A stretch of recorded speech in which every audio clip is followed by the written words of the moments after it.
Hello po mga friend, tara po magluto po tayo. Meron po tayo ditong sibuyas, bawang at luya at ang ating mapupulang kamatis, atay ng manok at balon-balunan ng manok, patatas at carrots. Ayan po ang ating mga sangkap.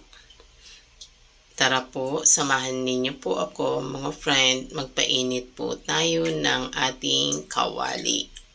Ayan po, at lagyan po natin ito ng kaunting mantika. Yun, sapat lang po. Ayan. At syempre, pag medyo mainit na po yan, ilagay na po natin ang ating mga aromatics tulad po ng luya. Ayan, at isunod na rin po natin ang ating bawang. Halu-haluin po natin upang ito ay hindi masunog. At ilagay na rin po natin ang ating sibuyas. Ayan po.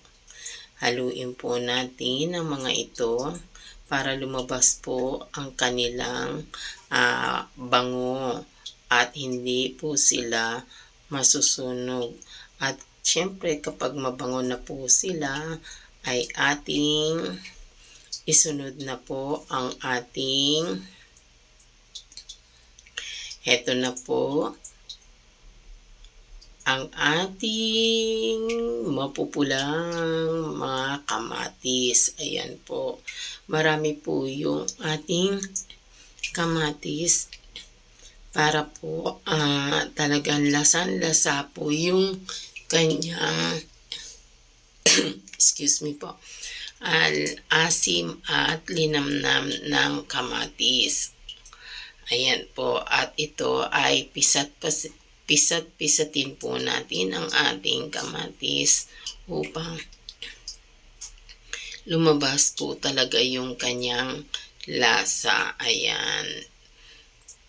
Huwag po nating hahayaan na masunog ang mga ito. Halu-haluin po natin. At syempre, isunod na rin po natin ang ating balon-balunan ng manok. Ayan po. Haluin po natin. Ayan.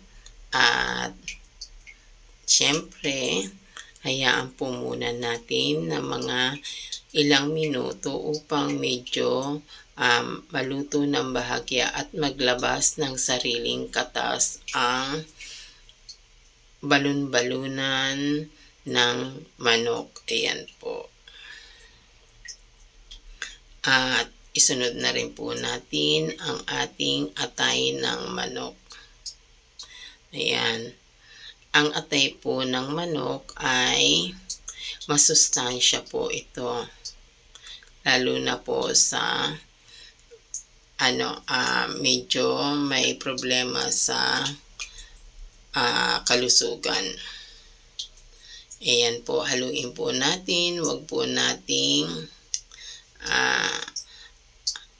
patagalin ang atay ng manok kasi para hindi po siya maging makunat. I-set aside po muna natin siya pansamantala. Yan.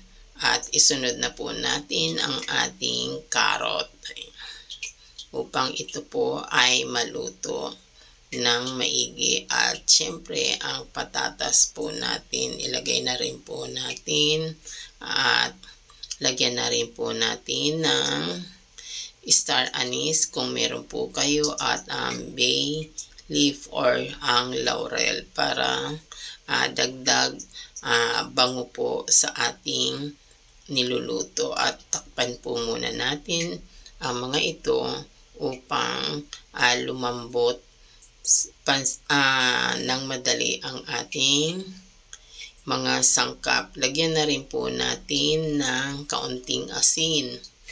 Ngayon, Kayo na po bahala mga friend kung meron pa kayong nais ilagay na mga pangpalasa. Ako po ay asin lang po. Ayan, nilagyan na rin po natin ng tubig upang ang ating mga sangkap tulad ng patatas, karot at balon-balunan ay lumambot po, at dagdagan po natin ng pamintang durog at ang asukal na brown para po maging okay po ang kanyang lasa, at dagdagan pa po natin ng kaunting asin. Ayan, kumukulo na po siya at ayan, tinitingnan ko na po kung malambot na po yung patatas, karot at yung kanyang balon-balunan. Ayan po, at kapag malambot na po ang mga yan, ilagay na rin po natin ang ating atay ng manok, kasi ito po ay hindi pa gaano luto, bali hinapkuk pa lang.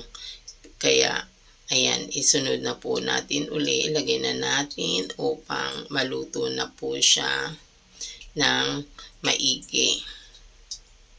Yan, halu-haluin po natin upang yung ating niluluto ay hindi po manikit sa ilalim.